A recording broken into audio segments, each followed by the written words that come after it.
дворов от снега. И другая ситуация на юге. Ну, в общем, вторая половина наблюдается половодье в южных наших районах, и с 20 по 29, соответственно, в северных.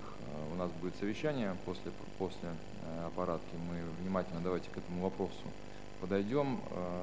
Почему я обращаю на это внимание? Этот сезон, он еще не закончился, но уже можно констатировать факт, что в части уборки снега мы провалили. Не бывает так, что вот улицы, допустим, берем Ижевск, значит, улицы чистили хорошо, тротуары неплохо, а дворы — это управляющие компании, и ничего мы сделать не можем. Значит, это все наша ответственность. Если у нас управляющие компании не хотят, не могут по каким-то причинам, а хотят только зарабатывать деньги, ну давайте сделаем выводы, в конце концов, примем соответствующее решение.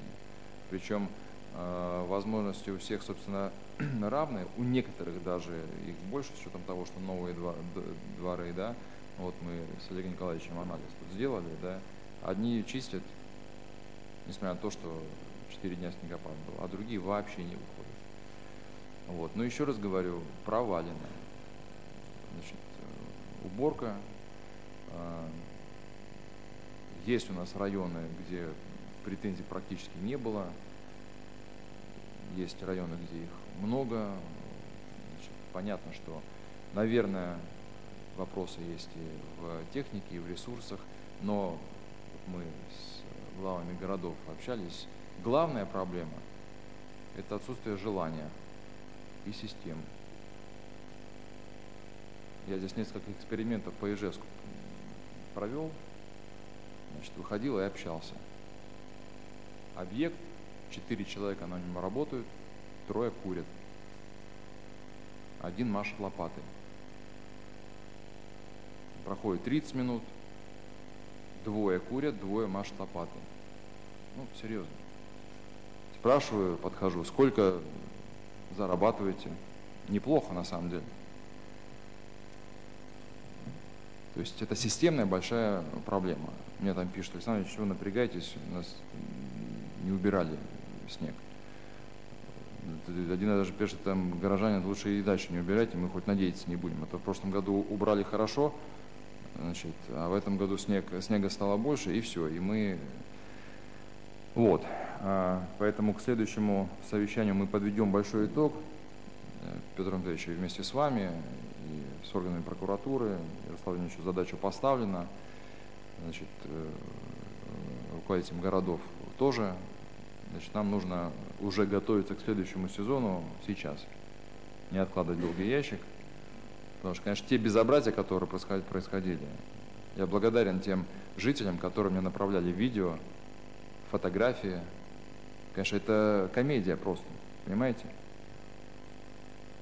У главы утро начинается с разбора вот этих сюжетов и направления адресатам, и день заканчивается.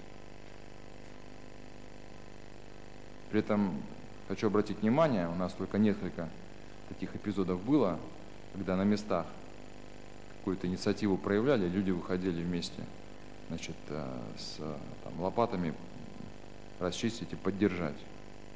А остальное у нас общественность, депутатский корпус, и все молчание. Ну, кто-то же должен будет убрать, ну, уберут. Ну, так вот, по-честному, если. Между тем у нас было 3 таких вот отрезка временных, где 4 дня подряд валил снег. И всем было очевидно, что это мы даже объявили повышенную готовность. Тишина. Но ничего, справимся своими силами. Значит, четкий должен быть расчет и по технике, и по ресурсам. И надо выстроить систему. Такое бывает зимой, что выпадает больше осадков, чем, значит, там, в среднем по году. У нас рекорд с 92 года. И мы не справились. Что это означает? У нас были ситуации, когда во двор скорая не могла заехать, когда выталкивали там машины и так далее, и так далее. Я уже не говорю про то, что люди с ограниченными возможностями на колясках было не проехать по большинству там тротуаров, а мамочки с колясками вообще там это даже не обсуждается.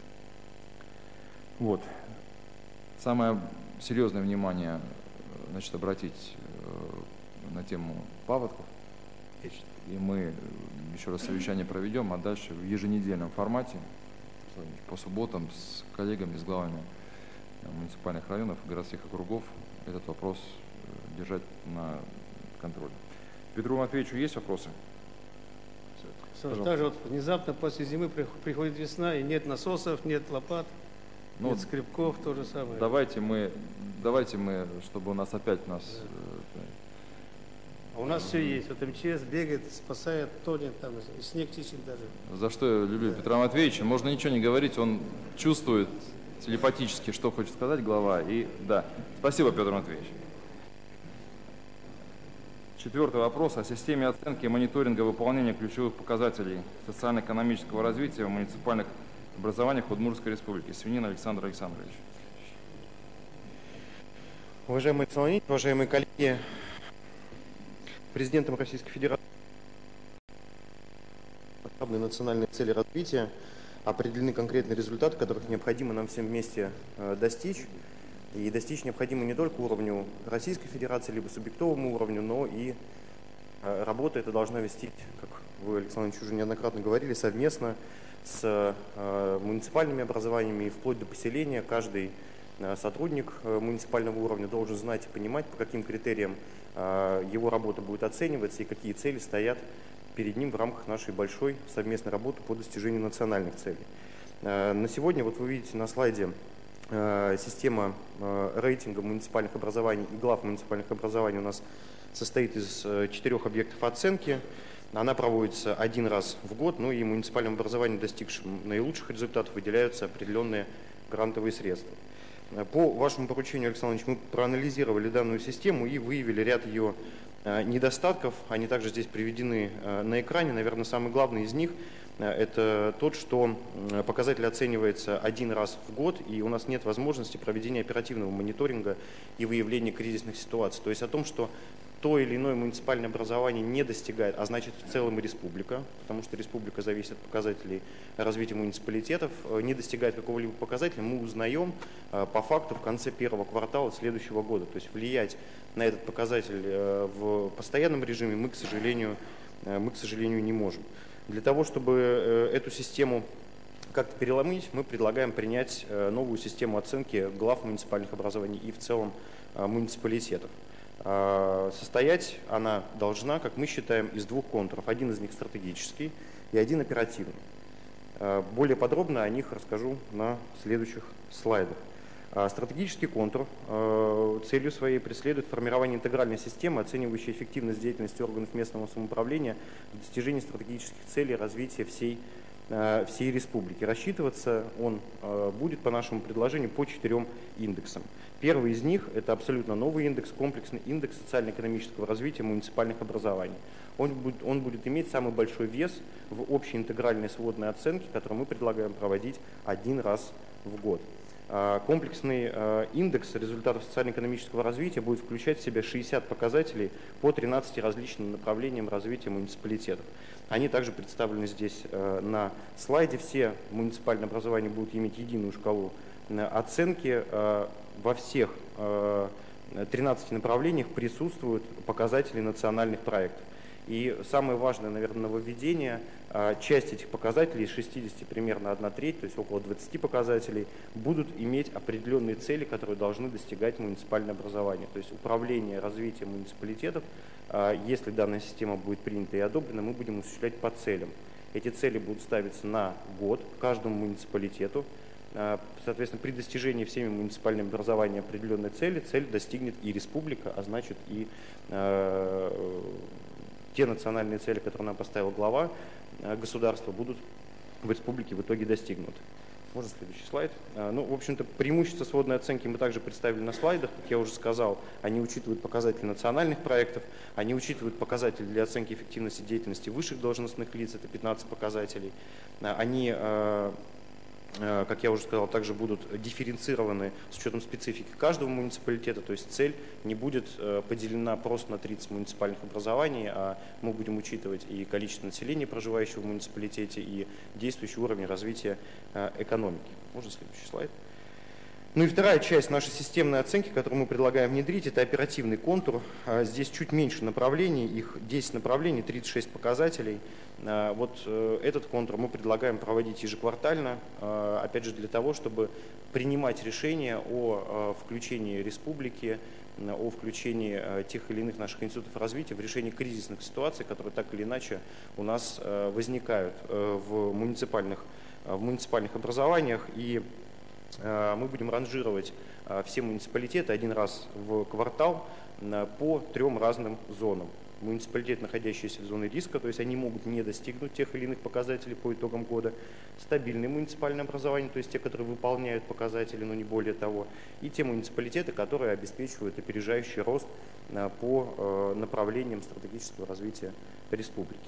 Нормативно-правовая база оценки подготовлена, она находится сейчас на согласовании в органах исполнительной власти правительства республики. Мы предлагаем стратегический контур внедрить уже с 2020 года, то есть первый раз транжировать муниципалитеты по итогам 2019 года, а оперативный контур внедрить уже со второго полугодия, то есть 1 июля 2019 года, и раз в квартал представлять либо на аппаратных совещаниях, либо на наших совещаниях по субботам, в какой зоне у нас находится то или иное муниципальное образование и где и над каким показателем нам вместе с коллегами надо будет поработать. Данная система оценки разработана в партнерстве с аналитическим центром при правительстве Российской Федерации, отвечает всем стратегическим документам Российской Федерации и, в общем-то, является сегодня некой такой уникальной моделью. Ни в одном субъекте Российской Федерации такой системы оценки комплексной, с одной стороны, с другой стороны, позволяющей оценивать показатели в динамике каждый квартал, ее нет. Доклад окончен. Да, Александр Александрович, у меня просьба, коллеги, очевидно, что представленная система оценки, она точно потребует обсуждений, мы к этому готовы, хотя в процессе ее подготовки мы с вами, собственно, взаимодействовали, уже совсем скоро будет 2 года, как я работаю, собственно, в республике. Мы старались очень плавно подойти к вопросу оценки работы команд муниципалитетов. Месяц назад, собственно, мы вас сориентировали на то, что именно 18 марта мы будем представлять уже готовый проект к запуску, поэтому время еще есть на обсуждение, но вот то, что Александр Александрович сказал, сроки, когда мы ее внедряем, они, в общем-то, уже конечны. Почему? Потому что без достижения целевых показателей на муниципальном уровне глупо надеяться, что у нас республика выполнит их. Все это взаимосвязано. Поэтому активнее включайтесь. Вопросы, если вот в таком составе есть, к Александру Александровичу. У нас сегодня весь день мы с вами будем работать, поэтому готовьте вопросы. Спасибо. Мы договорились, что каждое аппаратное совещание будем заслушивать доклад от Ивана Васильевича Маринина, директора рекоператора. Пожалуйста, об организации деятельности по обращению с твердыми коммунальными отходами в Удмуртской республике.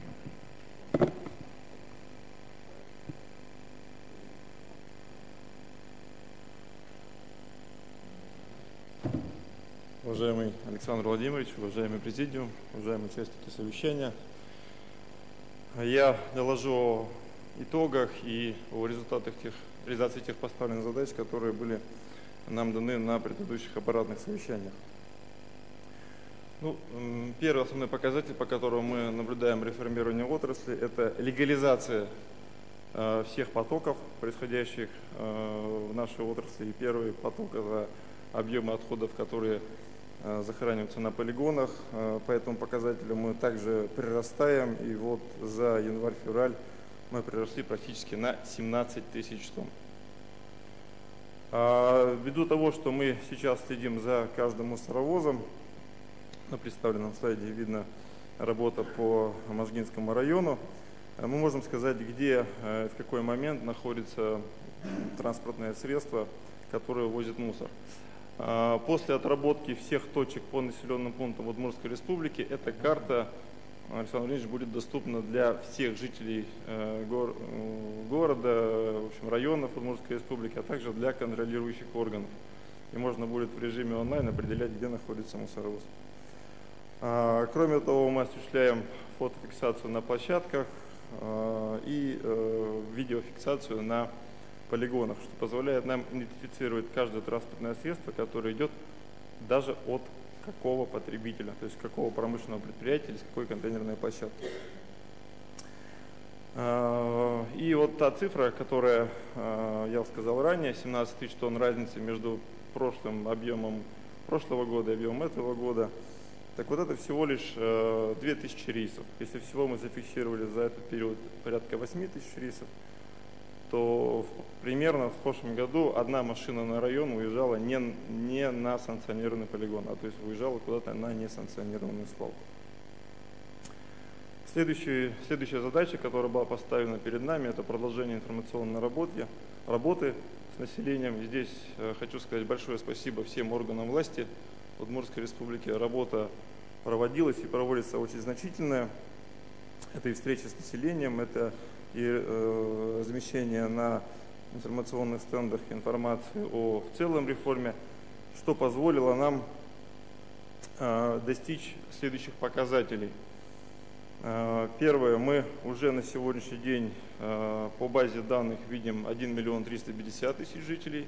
В прошлый раз я докладывал, что мы видели всего лишь 1 250 000. Работа с управляющей компанией ТСЖ, а также по обращениям граждан, позволила нам прирасти практически на 100 000 человек, а также достичь собираемости 75%. Вот это основной итог одобрения реформы населения, потому что население голосует рублем. И на сегодняшний день мы видим, что путь, который мы выбрали, выставление платежных документов через Энергосбыт, позволяет нам обеспечить большую собираемость, чем выставление счетов через управляющие компании, и разница в собираемости по данным двум способам вы видите на слайде.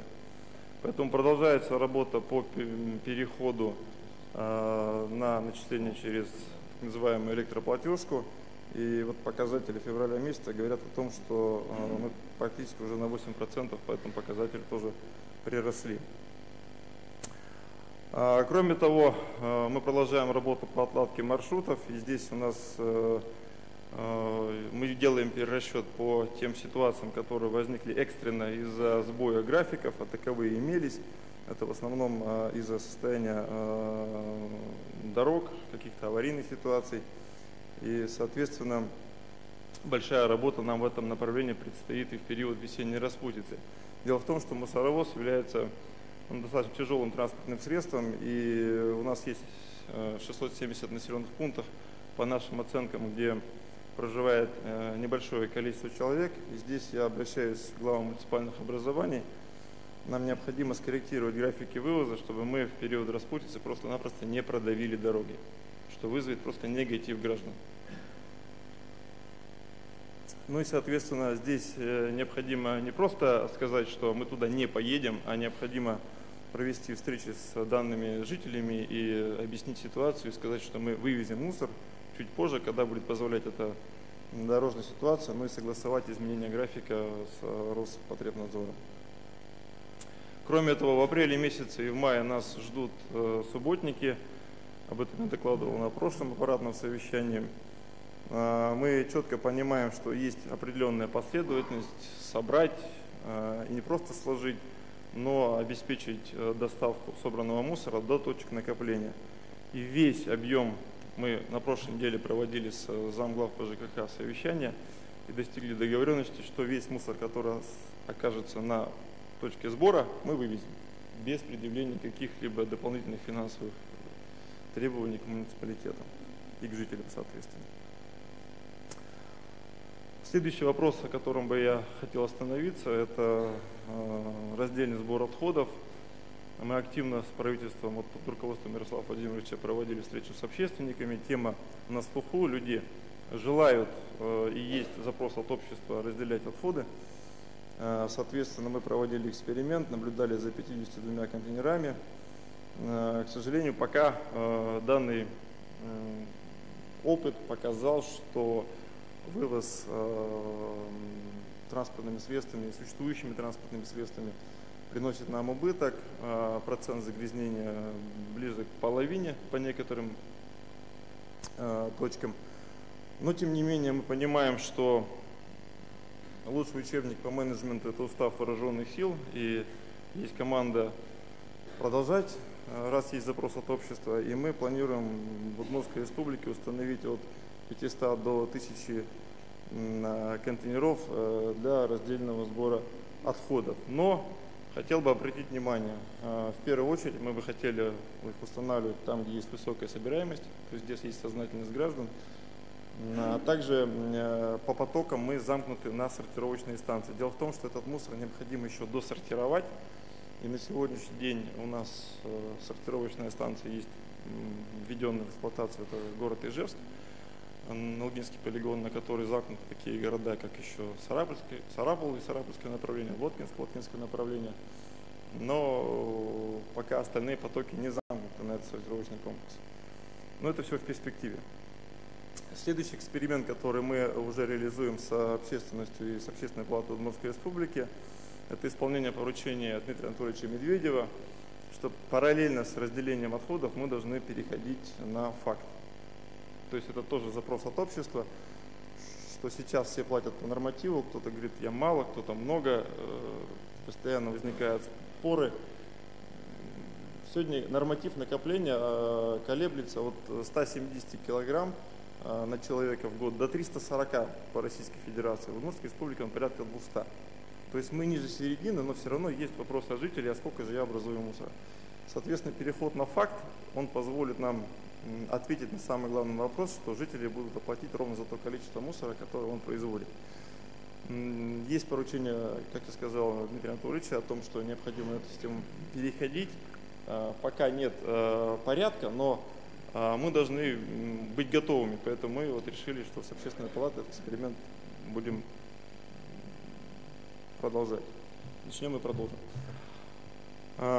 Следующее поручение, которое мы исполняем от Министерства природных ресурсов Удмуртской республики, это установка карбоксов для сбора батареек. Дело в том, что сейчас по существующему законодательству управляющие компании и органы местного самоуправления должны организовать точки для сбора батареек. И даже взимается в плате за квартплату, вот тут небольшая сумма, но 3 копеечки с квадратного метра собирают управляющие компании ТСЖ в своей платежке. С одной стороны плата берется, с другой стороны услуга не оказывается. Понятно, что мы должны исключить попадание батареек на полигон, поэтому мы это поручение Минприроды выполняем, и уже 150 боксов установлено, и задача организовать такой сбор. Сейчас это Ижевская Можга, пилотное муниципальное образование. Задача дойти до каждого муниципального образования. Следующее поручение, которое мне было дано на аппаратном совещании, это работа по введению 3 новых полигонов, не новых, а в оборот старых полигонов. Начали мы с Сарапула, и здесь было проведено установочное совещание Министерства природных ресурсов. Геннадий Иванович, ну если есть о чем поговорить, ну выйдите и поговорите. Ну, извини, продолжай.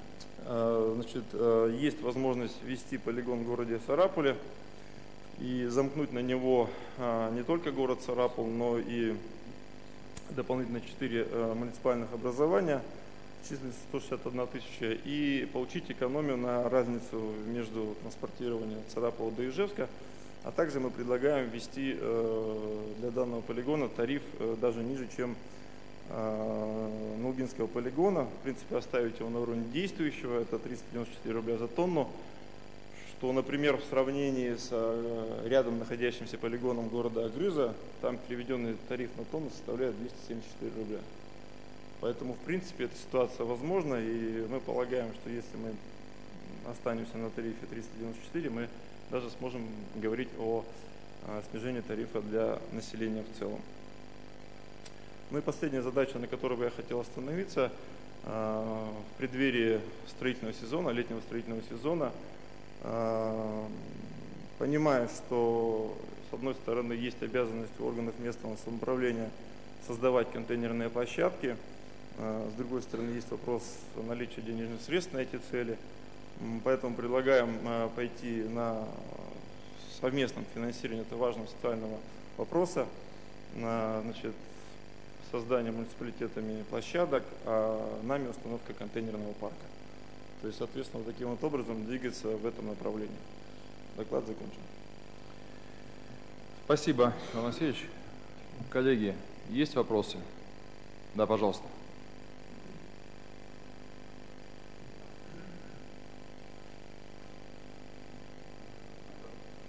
Не включен, включен, да. Проблема весового контроля, с которой мы столкнулись, не секрет, что тяжелый мусоровоз, выходя с завода, имеет уже сразу превышение нагрузки на ось, и штрафы очень приличные. И тот документ, который регламентирует деятельность весового контроля, просьба, давайте посмотрим, туда коммунальную технику необходимо внести. Обращение мы подготовили, это проблема. Оно находится в работе. Да, спасибо, Андрей Владимирович. Коллеги, есть еще вопросы? Хорошо. Пожалуйста, присаживайтесь. У меня было поручение на прошлом совещании доложить о работе по обращениям граждан. Очень коротко о работе с обращениями граждан в 2018-2019 годах. Социальное обращение, социальные сети, главы Серебренников Алексей Васильевич. Уважаемый Александр Владимирович, коллеги, работа с обращениями граждан в Удмуртской Республике ведется по двум направлениям. Это официальное обращение согласно 59-му ФЗ и социальные сети главы. Проект стартовал в ноябре 2017 года по инициативе руководителя региона. Таким образом, любой житель получил возможность задать волнующий его вопрос, либо высказать свое мнение напрямую главе республики в 5 социальных сетях. Отмечу, что у нас регистрируются все поступившие вопросы, в том числе и в социальных сетях тоже. На втором слайде представлена динамика по годам. Мы констатируем определенную стабильность в официальных обращениях, где-то около 10-11 тысяч. Однако проект социальной сети главы показал, что востребованность общения граждан с органами государственной власти оказалась в 2 раза больше. Если в 2016 году было чуть более 9 тысяч обращений, то в 2018 году мы получили уже практически 20 тысяч вопросов от жителей. Что касается тематики обращений, лидирующие позиции как по официальным, так и по социальным сетям занимают вопросы из сферы строительства и ЖКХ. На втором месте у нас социальная сфера. Я отдельно хочу остановиться на последнем столбике. Это вопросы не по существу, которые мы определили в социальных сетях. Это значит, что мы не можем ответить на философские рассуждения, заявления без контактных данных, указания конкретных проблем, а также откровенное хамство. Мы проанализировали активность жителей, количество обращений на 1000 человек. Следующий слайд. Предыдущий верните, пожалуйста. И мы видим, что первое место занимает город Ижевск, на втором Сарапул. Интересный нюанс, жители города Можги наиболее активны в социальных сетях. Что касается по районам, то как в официальных обращениях, так и в социальных сетях активны у нас жители Завьяловского района. Тоже небольшой нюанс, наименее активны у нас жители Дебесского и Юкаменских районов. За данный период, за год и 2,5 месяца, всего поступило около 46 вопросов. Следующий слайд нам показывает, как мы взаимодействуем с федеральными структурами. Я благодарю коллег, представителей территориальных органов, федеральных органов исполнительной власти. Действительно, очень оперативно включились в работу, и благодаря совместной работе были решены ряд серьезных вопросов, которые нам поступают. Обратная связь. Не всегда нам получается, мы получаем от граждан обратную связь, но тем не менее практически 20% благодарны, 3% не удовлетворены. Еще раз отмечу, что мы стараемся прорабатывать каждый вопрос. Получаем отчеты от органов власти о решении вопросов, но нам очень важно получать обратную связь и от граждан. Она есть, 2 слайда, 2 конкретных примера. На первом мы видим, была проблема в Сюмсинском районе деревни Маркелово, отключение водоснабжения. 28 мая нам написала девушка Кристина. И уже 4 июня та же девушка Кристина написала: воду сегодня сделали. Также мы получаем ответы в виде формата «было-стало». Это уборка снега, город Ижевск, тоже прислала нам жительница. Разница между фотографиями 2 суток. Вообще социальные сети, в отличие от официальных обращений, дают возможность оперативно выявлять горячие точки. Вот в 2019 году мы смотрим за 2,5 месяца, из всех обращений 25% это было по уборке снега. 2 место здравоохранения и 3 вывоз мусора. Такая работа позволяет нам создавать дополнительные инструментарии, как горячие линии. По уборке снега Общественная палата создала горячую линию. Также существует горячая линия по вывозу ТКО. И буквально с сегодняшнего дня у нас начинает работать горячая линия по переходу на цифровое вещание. Напоминаю, 15 апреля 2019 года Удмуртия переходит на цифровое вещание. Таким образом, задача, которая была поставлена по работе с обращениями граждан, она приводится к 3О. Открытость, оперативность, обратная связь. Мы благодарим наших жителей, которые нам пишут, но просим активнее включаться в эту работу, потому что вы сможете получить конкретные ответы на ваши конкретные вопросы, а также мы сможем проанализировать системные проблемы того или иного муниципального образования. Доклад окончен. Готов ответить на вопросы. Алексей Алексеевич, пожалуйста, присаживайтесь. Понятно. На самом деле, коллеги, мы очень так медленно, но верно двигаемся к тому, что на сообщения и обращения граждан в социальных сетях мы начинаем качественно реагировать. Но по-прежнему основная, так сказать, основной адресат, куда направляют все обращения, это глава республики.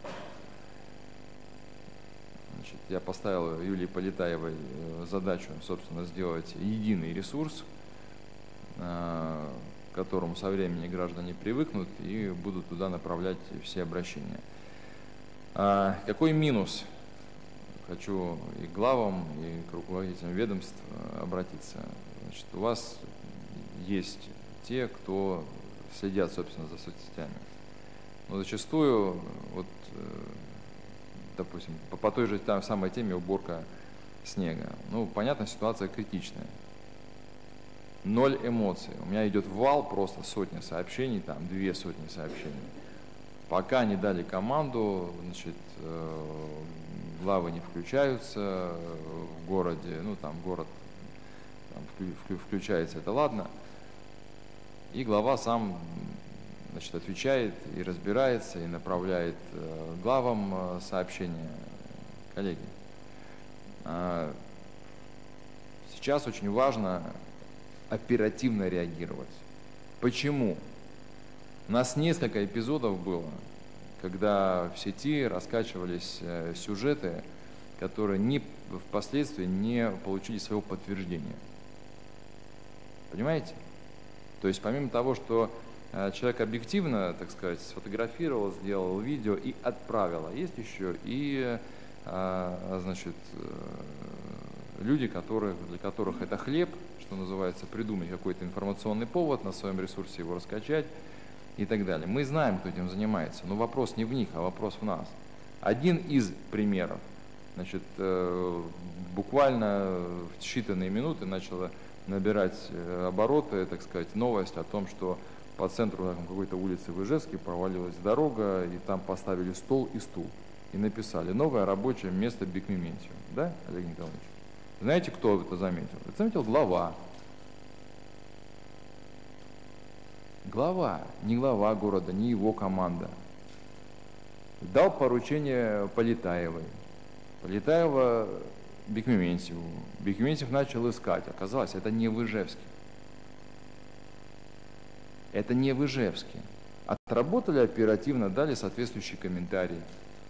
И все. И, значит, интерес спал. Если бы не отреагировали, за сутки мы были бы в повестке федеральной. 100%. Потому что очень вкусная картинка. И таких сюжетов было у нас много.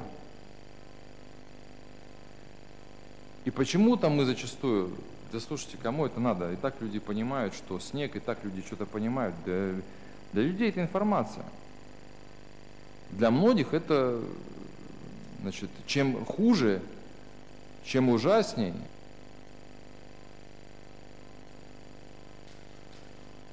поэтому впереди у нас половодье. И еще раз, вот достучаться до вас хочу. Оперативность работы с информацией – это сейчас главный критерий готовности команды. Сутки-двое пропустили, все, мы уже потом повестку не отобьем. И это касается всех. И можно сколько угодно продвигать республику, что у нас и бизнесом заниматься можно, и жить можно, и отдыхать можно. Вот такие псевдоновости, а помимо этого у нас действительно объективных таких картинок хватает. Вот мы с Сергеем Николаевичем, я показывал, девушка с мужем, мы с маленьким ребенком на коляске, обходила тротуары в Ижевске. Можно чего угодно говорить, что снег у нас выпал больше, чем обычно. Все. Классное, качественное видео. Причем не специально. Я с ней связался. Я с ней лично по телефону связался. Извинился. За город, за подрядчиков. Написала в ответ, что спасибо, что отреагировали лично. Слушайте, но у меня и так занимает достаточно много времени. И вы это все видите, все об этом знаете. Если брать город, слушайте, у нас руководители в районах есть, кучу народу там есть, выходят из тех же домов, по тем же улицам проходят, проезжают, и тишина. Тишина.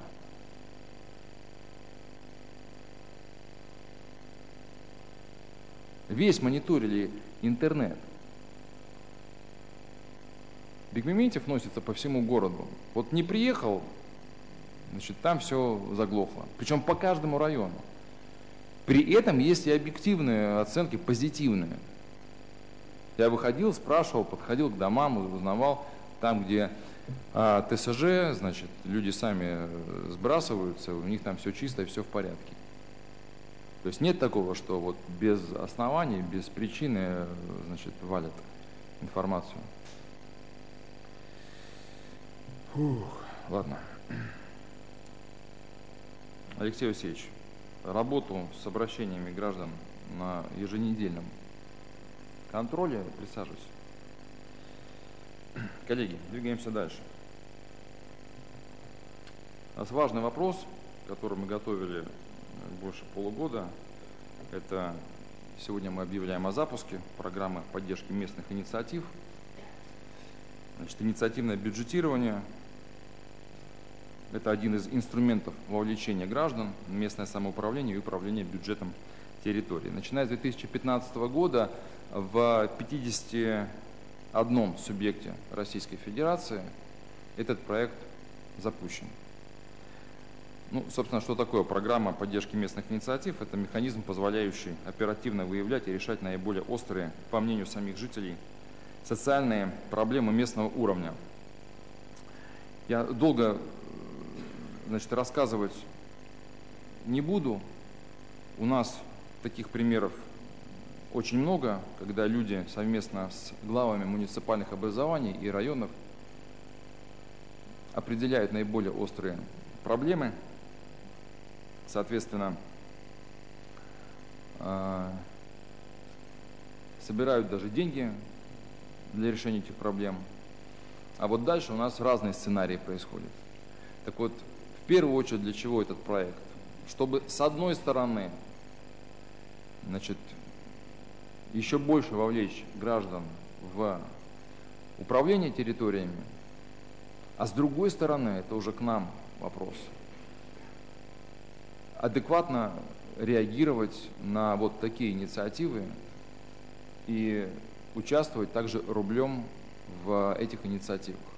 Потому что мы провели, значит, такую инвентаризацию, и с учетом соответствующего постановления, не все территории, не все у нас муниципальные образования, где граждане участвовали в решении, значит, тех или иных проблем, либо своими собственными средствами, либо трудом, не все были поддержаны со стороны правительства Удмуртской республики. Это неприемлемо. Значит, у нас во многих районах по сути инициативное бюджетирование уже действует. И в Увинском районе, и в Сарапульском. Яркий пример у нас в Волнажском районе. Кстати, Вера Николаевна, мы выделили деньги на водонапорную башню. Все в этом году будет, коллеги, чтобы у нас там потом не было. Потому что я обещал людям, это, по-моему, в Ромашкинское, да? Да. Вот. Более подробно на эту тему сейчас Вера Николаевна Сухих расскажет. Готовы?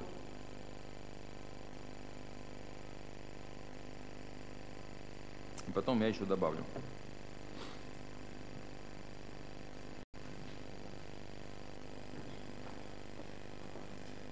Уважаемый Александр Владимирович, уважаемые участники совещания, да, запускаем в республике программу поддержки местных инициатив. Схематично на слайде изображен механизм реализации программы, то есть будет объявлен конкурс, будут проведены в муниципальных образованиях на уровне поселений предварительные и итоговые собрания, на которых именно граждане, инициативные граждане, либо отдельно, либо группой выдвигают свои идеи, озвучивают свои проблемы своего поселения, выбирают наиболее, на их взгляд, острую проблему, голосуют за нее, и тогда этот проект попадает уже на конкурс, готовится заявка. Но при этом надо будет учесть, что должна быть вся документация быть оформлена правильно. Далее пройдет на уровне правительства заседание конкурсной комиссии, на котором будут отрейтингованы данные заявки, проверена вся документация и будут выбраны победители. Далее распределяться субсидии из бюджета Удмуртской республики. То есть на один проект максимальная сумма получения субсидий из бюджета республики 1 миллион рублей. Софинансирование муниципального образования идет 5% из местного бюджета. И дополнительные бонусы, дополнительные баллы – это средства спонсоров и средства граждан. Далее мы уже выигранные конкурсы заключим соглашение, будет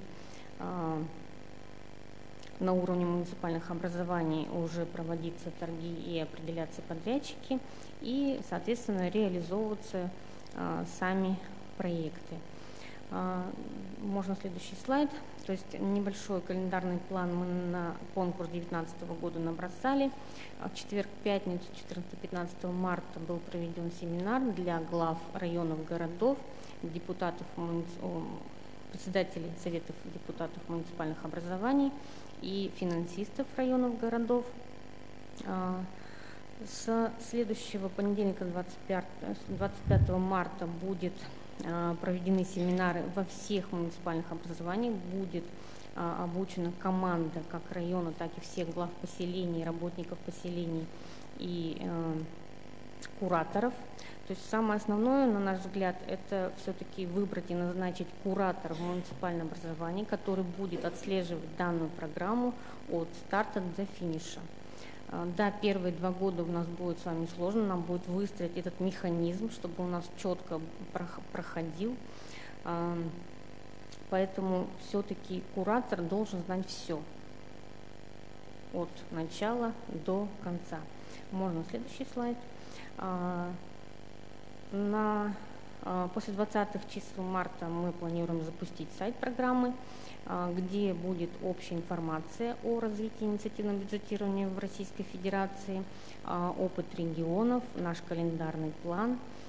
Будет на нем вся информация, как у нас продвигается календарный план. Далее планируем, что в апреле-мае пройдут в муниципальных поселениях и районах предварительные итоговые собрания, где отберутся проекты. Во второй декаде мая, ну, в середине мая мы планируем именно уже объявить сбор документов, то есть отсчет подачи, отсчет от даты подачи документов на сам конкурс. Где-то в регионах это обычно 30 дней собираются. Можно следующий слайд.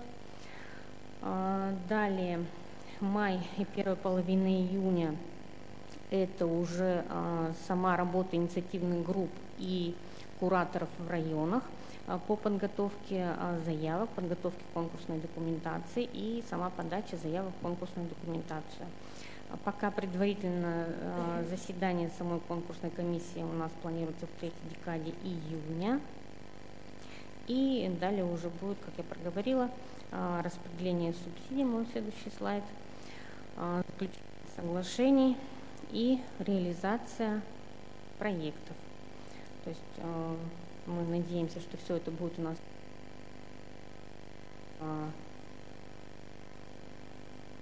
средствами массовой информации, как в газетах, так и на телевидении. Будет открытие объектов наиболее интересных, а может быть и по многим районам проедутся.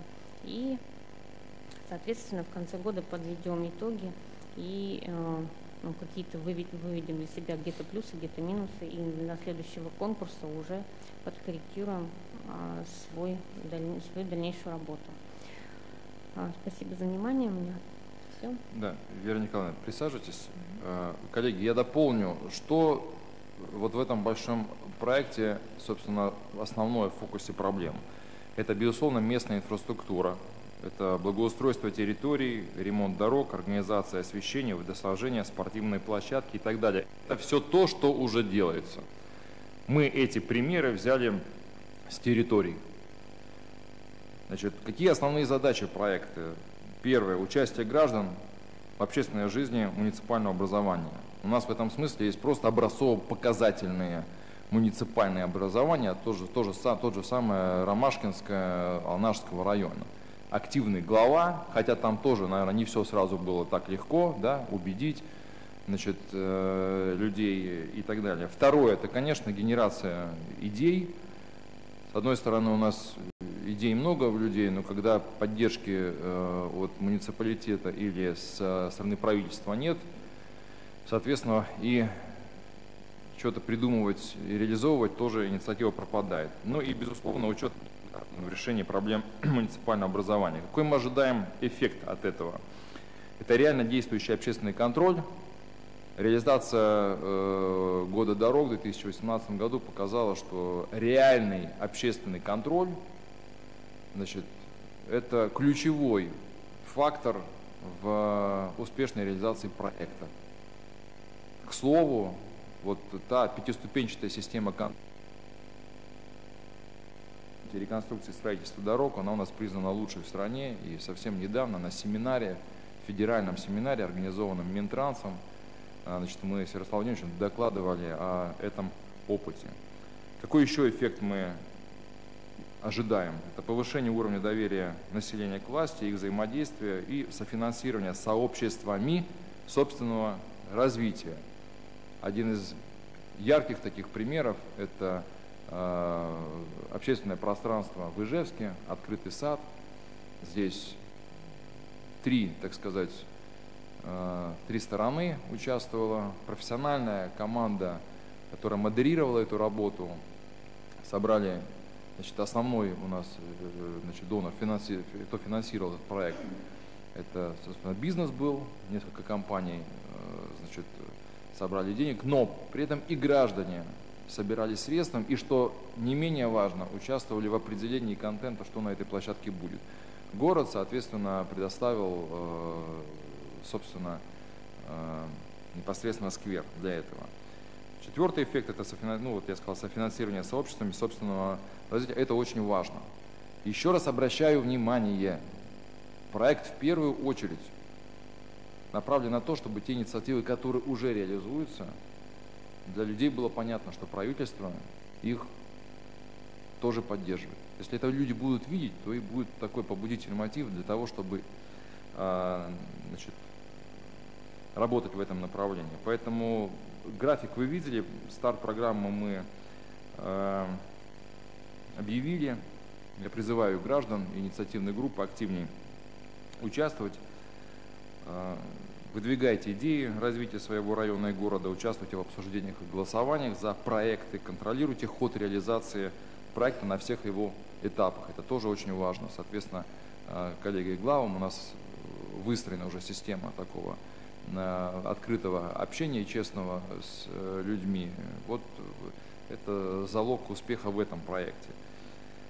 Как сказала Вера Николаевна, в рамках конкурса будут отобраны проекты, поддержанные жителями муниципальных образований. На реализацию проектов в бюджете республики предусмотрены бюджетные ассигнования. Значит, муниципальное образование со своей стороны, повторюсь, должно осуществить паритетное софинансирование проекта. Мы будем смотреть на проект, на его значимость и будем вместе с вами, коллеги, решать, в каких пропорциях и как вообще мы будем это дело финансировать. Дополнительным источником финансирования могут служить и собственные средства граждан, спонсорская помощь, я уже об этом сказал. Один из примеров, который мы сейчас рассматриваем, Андрей Серафимович, глава Дебюсского района, у нас был на совещании. Классический пример, когда люди, соответственно, готовы, да, для решения значимой важной проблемы для населенного пункта, там, даже собрать средства на то, чтобы газ там довели быстрее. Конечно, мы будем находить возможность, хотя там объем финансирования гораздо больше, но мы будем уже в другом формате эту проблему решать. Если такая инициатива есть, будем обязательно поддерживать. Значит, в рамках реализации мероприятий федеральной целевой программы устойчивого развития сельских территорий Министерством сельского хозяйства Республики на конкурсной основе уже распределяются гранты на создание и обустройство зон отдыха, спортивных и детских игровых площадок и другие мероприятия. У нас яркий пример в Глазовском районе, Чура. Значит, инициатива была от главы с предпринимателем, поучаствовали в программе устойчивого развития сельских территорий. А дальше уже люди обустраивали вокруг себя территорию, и в итоге мы поддержали их, в том числе и деньгами, значит, потратили деньги там на площадку, все рады. И федеральные деньги смогли привлечь, а все началось от инициативы предпринимателя, и получился классный проект. Вот, поэтому давайте активно включаться в этот проект. Если есть вопросы, соответственно, готовы их обсуждать. Но достаточно долго мы уже над этим работали. Я думаю, что проект готов в высокой степени к тому, чтобы его реализовывать. Ну и повторюсь, он по факту уже реализовывается. Только мы со своей стороны, значит, там решали. Есть у нас деньги, дадим на водонапорную башню. Нет денег, не дадим. Вот давайте, чтобы у нас на берегу, что называется, были договоренности. Если мы с жителям говорим, давайте вы там поучаствуйте в благоустройстве, да, значит, то, соответственно, если мы их просим об этом, то сами тоже должны поддерживать финансово. Коллеги, в заключение есть несколько сообщений. 24 марта у нас в воскресенье состоится международный лыжный марафон имени Галины Алексеевны Кулаковой. Соответственно, на СОК Кулакова это будет происходить. Приглашаю всех к участию. А 30 марта мы фактически закрываем такой спортивный лыжный сезон. У нас пройдет Калашников биатлон фест. Я вас всех поздравляю. Желаю хорошей трудовой недели. Спасибо. Работаем.